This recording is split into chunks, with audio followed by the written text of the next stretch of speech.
Substances ऐसे हैं जो कि स्किन को हार्म करते हैं, तो उस पर अगर कड़ी निगरानी रखी जाएगी तो शायद ऐसे हादसे हमें और सुनने ना मिले। सरकार को, लोगों को, सबको कि चीज़ों पे स्ट्रिक्ट होना पड़ेगा, चीज़ों पे तुरंत एक्शन लेना पड़ेगा। कोई अगर लड़कियों के साथ कितना गलत हो रहा है, किसी का जीवन खराब हो जा रहा है। नमस्कार, मेरा नाम है शुभम कुमार। आप देख रहे हैं युवा जंक्शन। आज दिल दहला देने वाली खबर सामने आई है। दिल्ली के द्वारका में बुधवार को 3 हमलावरों ने एक स्कूल जा रही 17 वर्षीय लड़की पर एसिड जैसे पदार्थ से हमला किया। पीड़िता 8% जली हुई है और चेहरे पर, गर्दन पर चोटों के गंभीर निशान हैं। आरोपियों को दिल्ली पुलिस ने गिरफ्तार कर लिया है। इस घटना ने एक बार फिर से एसिड जैसे पदार्थ पर आसानी से मिलने की उपलब्धियों पर सवाल खड़े कर दिए हैं। आइए जानते हैं इस पर लोगों की क्या राय है। सप्लाई हो रहा है मार्केट में, गवर्नमेंट को कड़ी निगरानी रखनी चाहिए, क्योंकि बहुत सारे अभी भी सब्सटेंसेस ऐसे हैं जो कि स्किन को हार्म करते हैं, तो उस पर अगर कड़ी निगरानी रखी जाएगी तो शायद ऐसे हादसे हमें और सुनने ना मिले। सरकार को, लोगों को, सबको कि चीज़ों पे स्ट्रिक्ट होना पड़ेगा, चीज़ों पे तुरंत एक्शन लेना पड़ेगा। कोई अगर ऐसी हरकत करता है, उसके साथ उस मोमेंट पे क्या किया जाना चाहिए, ये सबसे बड़ा पॉइंट है। लड़कियों के साथ कितना गलत हो रहा है, किसी का जीवन खराब हो जा रहा है। और ये अत्याचार क्यों, कोई किस वजह से, किसी और की फ्रस्ट्रेशन में किसी और पे निकाले या फिर गलत तरीके से उसको चीज दिखाना कि आपकी गलती, अगर किसी की गलती है भी उसको गलत तरीके से चीज दिखाना मेरे हिसाब से बिल्कुल गलत है। सरकार को इसके ऊपर सबसे पहले तो जो ये काम करे उसके ऊपर डिसीजन जो होगा वो पेंडिंग नहीं होना चाहिए।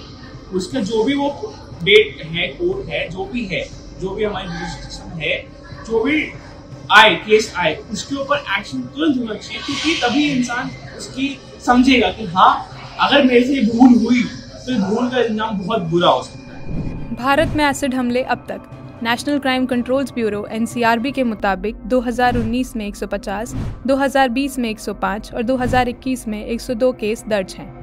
2019 में एसिड हमलों की चार्जशीट दर 83% और सजा दर 54% थी, जबकि 2020 में 86% और 72% थी। 2021 में 89% और 20% दर्ज किए गए थे। एसिड अटैक पर क्या है कानून? 2013 तक एसिड हमलों को अलग अलग अपराधों के रूप में नहीं माना जाता था। हालांकि आईपीसी में किए गए संशोधनों के बाद एसिड हमलों को आईपीसी की एक अलग धारा 326A के तहत रखा गया और 10 साल की न्यूनतम कारावास की सजा दी गई, जो जुर्माने के साथ आजीवन कारावास की है। कानून में इलाज से इनकार करने पर 1 साल तक की कैद हो सकती है और एक पुलिस अधिकारी द्वारा कर्तव्य की अवहेलना करने पर 2 साल तक की कैद की सजा दी जा सकती है।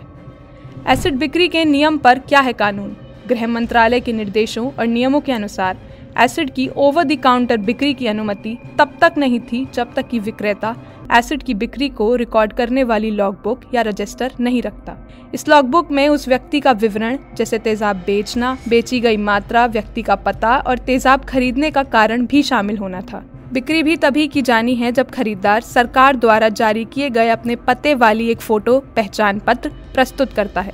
खरीदार को यह भी साबित करना होगा कि उसकी उम्र 18 वर्ष से अधिक है। शैक्षणिक संस्थानों, अनुसंधान प्रयोगशालाओं, अस्पतालों, सरकारी विभागों और सार्वजनिक क्षेत्र के लिए एसिड के उपयोग के लिए रजिस्टर बनाना और इससे संबंधित एसडीएम के पास फाइल कराना होता है। पीड़ित को मुआवजा और देखभाल के लिए क्या है कानून? सुप्रीम कोर्ट के निर्देशों के आधार पर MHA ने राज्यों से ये सुनिश्चित करने के लिए कहा कि एसिड अटैक पीड़ितों को जल्द से जल्द मुआवजा दिया जाए।